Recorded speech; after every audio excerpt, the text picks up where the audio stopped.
Hi, and welcome back to Reflect Forward. I'm your host, Carrie Siggins, and I am so glad you are here today. Today, we are going to talk about vulnerability and why, although contrary to some leaders' beliefs, vulnerability is a leadership asset.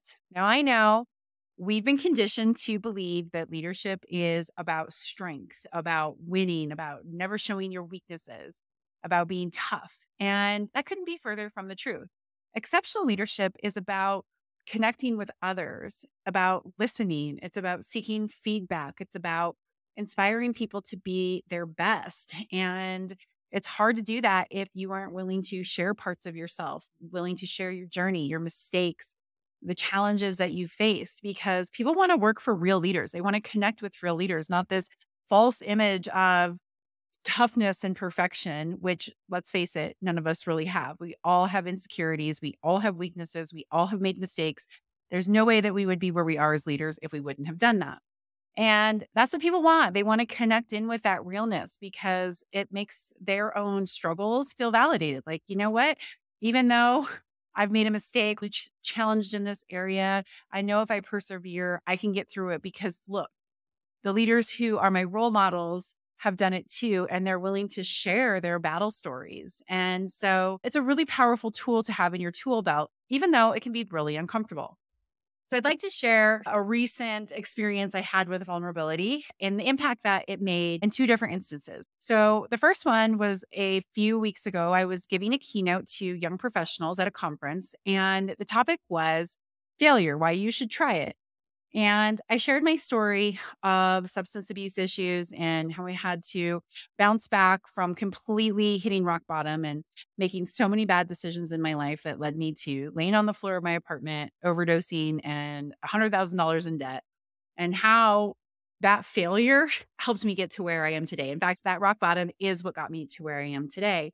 And so I shared the story of how I embraced that failure, even though I was filled with shame and I hated myself and I was really stuck and it was hard to see a way out. But by embracing it as a failure to learn from, I was able to take actionable steps and get myself out of that situation and start to take personal responsibility for everything that happened in my life, to start to understand myself better so that I could figure out why I made the decisions that I made and why I impacted myself and others the way that I did, so that I could get out of kind of those low levels of health, that icky place, and become a leader who is worth following.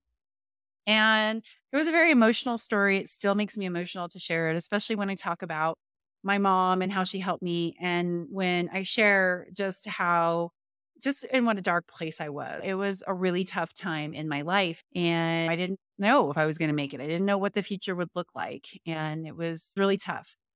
And I got a little bit emotional on stage as I shared my story. And afterwards, as I was signing books, dozens and dozens of people came up to me and they wanted to share their stories of struggle, of adversity, of addiction, of dealing with parents or siblings or friends who have addiction issues in their lives. And several people got emotional as well. And they really shared how much me sharing my story impacted them and inspired them to make different decisions in their lives. In fact, one young woman sent me a message on LinkedIn and said, you know what? I was afraid of making this big decision in my life.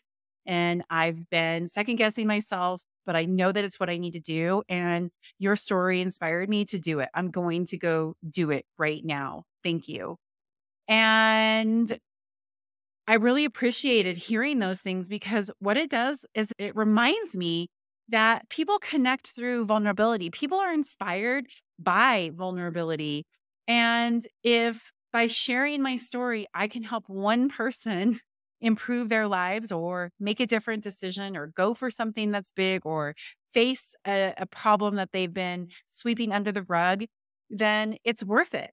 And that's what leadership is. It's about inspiring people to be their best. And you cannot do that if you are not willing to share your own challenges, your own struggles, so that people can see I might be in a really bad place now. I might be really struggling or really challenged, really having a lot of self-doubt, but I can do it. I can do it if I take action, if I take responsibility, if I speak up, whatever it is that you can role model for them through being vulnerable, then they believe that they can do it themselves. It is such a powerful thing. Now, it doesn't mean that you have to get on stage and share your deepest, darkest secrets, right? That's not for everybody. And I recognize that. But sharing a challenge that you had professionally, adversity that you had to come over, something that you faced as a childhood who shaped who you were today, that can help people connect with you and understand you better and tell themselves a different story about you as a leader. People have compassion when they understand where we come from.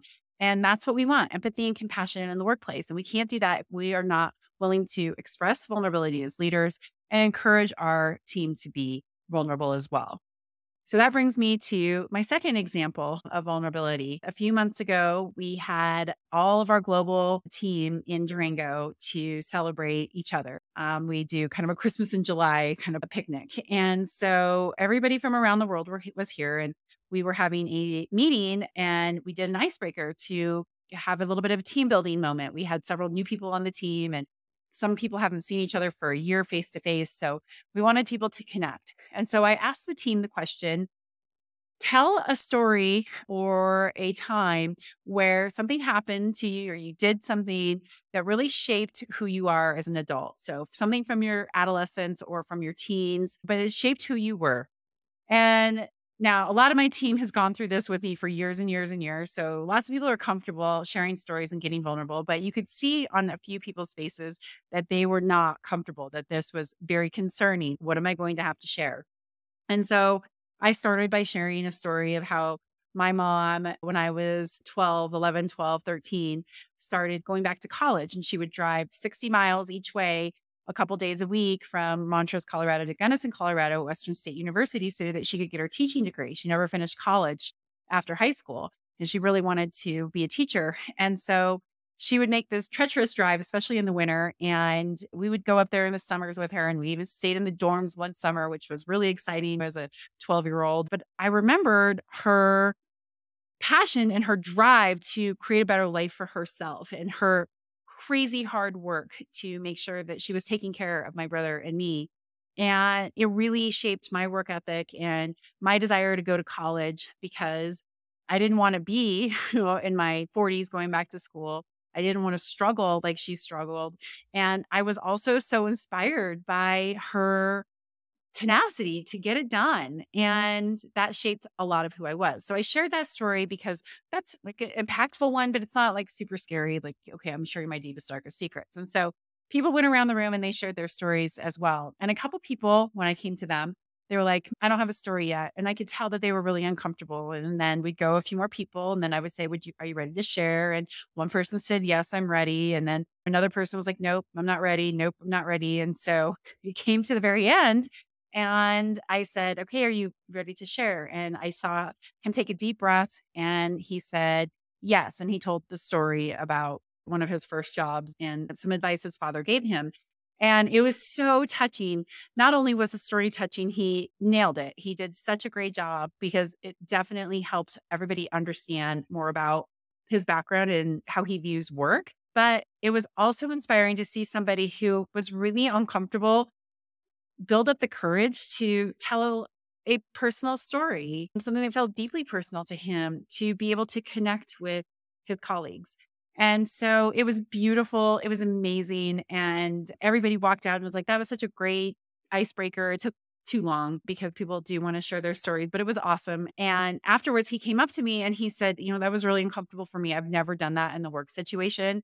But I was so inspired by people's stories, and it helped me understand them, especially being a new teammate, that I wanted to do it too. And so I hope my story was okay. And I said, your story was perfect. Your story was you. It was what you felt comfortable sharing. And I so appreciate that you found the courage to be able to do it. And he was like, I love this company. I love this team. It's so great to be part of a company with teammates who care about each other. So that is the power of vulnerability. Like, it can create a entirely different culture. It gives people the ability to connect with each other. It's paramount for leaders today to integrate vulnerability into their leadership styles and into their culture. Because let's face it, leadership is not about this facade of perfection. It's about being genuine and relatable. Authentic leaders are not afraid to showcase their strengths and acknowledge their weaknesses, acknowledge their flaws. And doing so helps foster a culture of trust and collaboration because people want to work with people who they like, who they know, who they understand. And you cannot do that unless you, as a leader, show your human side. Share your aspirations, your challenges, your dreams, your setbacks. It's about that shared human experience that says, I understand you. I'm here with you. I see you. We have these shared experiences. Okay, so how do you do it if you're that person who says, no way, not me, I cannot be vulnerable? Well, first of all, you're not alone. A lot of leaders, a lot of people really struggle with vulnerability.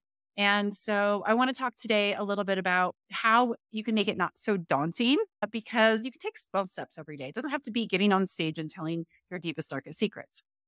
All right. So first, start small. You do not have to do a major revelation. You can do a small revelation. Discuss a challenge from earlier in your career or a lesson that you learned when you made a mistake. Talk a little bit about the things that you care about. Admit that you made a mistake. You can make it easier when you start small. So just try it. A little step, a little bit more vulnerable. Get outside that comfort zone just a little. And then over time, you'll be able to be more open about who you are. I didn't tell anyone on my team my story for the first 2 years that I worked at Stone Age. In fact, when I did finally share it, it was at a team building session where we were building trust, and it felt for the first time safe just to say exactly what had happened. And I was so scared. And what it did is it opened up so many more conversations. People were so much more vulnerable about their challenges and their setbacks. And if I wouldn't have done that, it wouldn't have created the safe space to be able to do it. But it didn't just happen my first week. Hey, guess what, everybody? I'm struggling with addiction and I'm a mess. No, like that's not how you do things. I started by starting small and building that trust and sharing small revelations that made it feel safer and safer and safer until I was ready to share my bigger story. Ask for feedback and act. Asking for feedback is one of the biggest ways to show vulnerability. Why? Because you're asking people to tell you what they think of you, and that can be scary. And it shows that you have vulnerability when you're willing to say, hey, I'm struggling here and I need your help. Can you please give me some feedback on this situation? So asking for feedback is another easy, maybe safer way than some big revelation to show vulnerability. The next thing is listen better. And this might seem a little bit odd, but when you listen and you listen to understand, when you listen actively, it helps you understand where others are coming from. And then it allows you to respond with more openness and transparency. If you're not listening and you just assume that you understand what's going on with the person and why a person did something, why a person made a different decision, you are robbing yourself of the opportunity to really understand that person, to build that connection. And then that creates an opportunity for you to say, hey, you know what? I know exactly how you're feeling. Something like this happened to me before too, or I made the same type of mistake. Let's work through it together. But if you don't pause and listen and get to know people and seek to understand, you miss opportunities to connect and share vulnerability. Finally, embrace the unease. It is natural for vulnerability to feel unfamiliar and a little bit scary, but it becomes easier over time. But if you're wanting to avoid feeling uneasy, avoid feeling that discomfort, and you don't embrace it, then you'll never understand, you'll never learn the power of vulnerability. So, you know what? Just like anything that's hard in life, you get better at it with practice and it becomes easier with practice. But you cannot do that unless you embrace the unease. Embrace it. It's going to be uncomfortable, but I'm going to share this story about myself because I know that it's going to help me connect with you better. It's going to help you understand me better as a leader so that we can work together better. Embrace it, right? You only get good at doing hard things by doing hard things. And vulnerability can be very difficult, but do it, practice it. It will make your leadership stronger, better, and your company better because your culture can feel safer and more inclusive where people can be themselves and talk about their challenges, their fears, their aspirations, the situation that they're in, the mistakes that they've made. Finally, remember always, always, always that vulnerability is a two-way street. The more open you are, the more open your team will be with you. And that's how you build a powerful team. My team at Stone Age, we've been doing this together for a long time, but we work together so well because we are not afraid to get vulnerable with each other. And it hasn't always been easy and certainly has caused discomfort for certain people, for any of us, really. But we are a stronger team because we all look at vulnerability as a two-way street. We share experiences, we struggle together, we win together, and we do that through vulnerability. Remember that vulnerability is never a weakness. It's always a strength, always a strength. People connect with authenticity, with transparency, and with vulnerability. They are not just buzzwords, they are significant leadership traits that will drive impact. So, hopefully, this has inspired you to be genuine, to be honest, and to be a little bit more vulnerable with your team. It could be a secret ingredient that transforms your leadership. I know that's what happened with me. It has absolutely transformed my life and my leadership by being able and willing to share my story, even though it's hard, even though I still sometimes feel embarrassed by it, and even though it still makes me emotional. So I encourage you to try it. Okay, on to my question of the week. So, my question comes from a friend of mine who I got to spend some time with over a weekend recently. And we were talking about communication and the importance of being direct and asking for what you want and how you say no. And she said, I want to be direct, but sometimes I'm just afraid that I come across as rude. How can I communicate directly without being rude? And so it instilled this great conversation. And so I thought I would share the things that we discussed in the form of some tips so that way when you need to be direct and honest, that you do it from a place that builds relationships, that helps people understand you, that allows you to understand people better and doesn't come across as rude. The first instance is when you have to say no. So you can give a hard no or you can give a soft no. So a hard no is when you just say, nope, can't do that. No. And while no can be a complete sentence, and I've said that before, you don't always have to explain yourself. If you want to come across as a person who is interested in building relationships and is caring and not rude, it is helpful to do a soft no. So, for example, if someone says, hey, can you take on this task for me? You can say, no, I don't have time for that. Or you could say, I don't have time right now. My plate is completely full. And I don't think that if I took it on, I would do it well. I can't do it right now, but I am willing to brainstorm some alternative solutions for you. Would that work? And then sit down with that person and talk about if there's other ways to delegate that task, if there's other things that they could do to come off their plate, if they just need to be able to have the courage to go talk to their boss about having too much on their plate.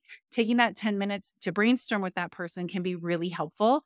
And you still said no, you still protected your time, but you did it in a way that built a relationship. Okay, so next, let's say that you have to deliver some feedback. You can just deliver feedback. Let's say someone's late for meetings all the time and say, you know what, you're late for meetings all the time, and it proves that you don't care about this team. That is not effective. That is too blunt, too direct, and could be perceived as rude. Instead, remove your emotion from the conversation and talk about facts and observations and ask questions. So here's how you could do it instead. Hey, you've been late to the past few meetings and it can be disruptive to the team because we have to start over again. And I'm just wondering if there's something that's going on. Is there something that I can help you with? Is there something that you'd like to talk about? And that way, maybe we can address why you're late to meetings and see some improvement here. You still are being direct. You're addressing it. You're observing the facts. It's disruptive to the team, but you're not making assumptions about why that person is late to the meeting. And you're not saying you statements like you don't care, which you actually don't know if they don't care. That's just your perception, not a observable fact.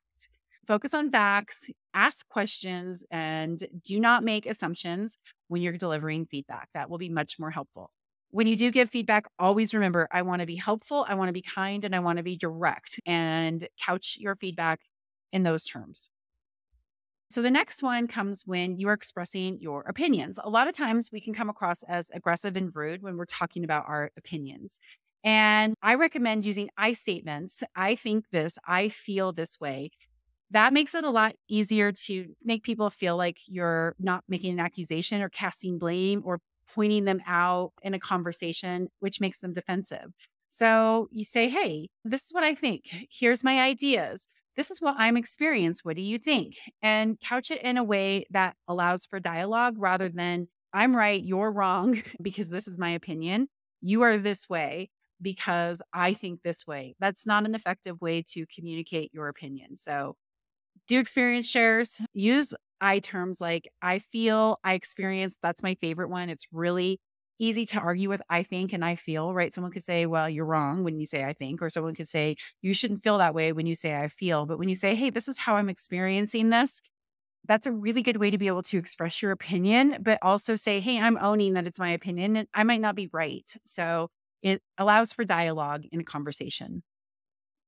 And then finally, when you are asking for something, this is so important. Be considerate and grateful and not commanding or demanding.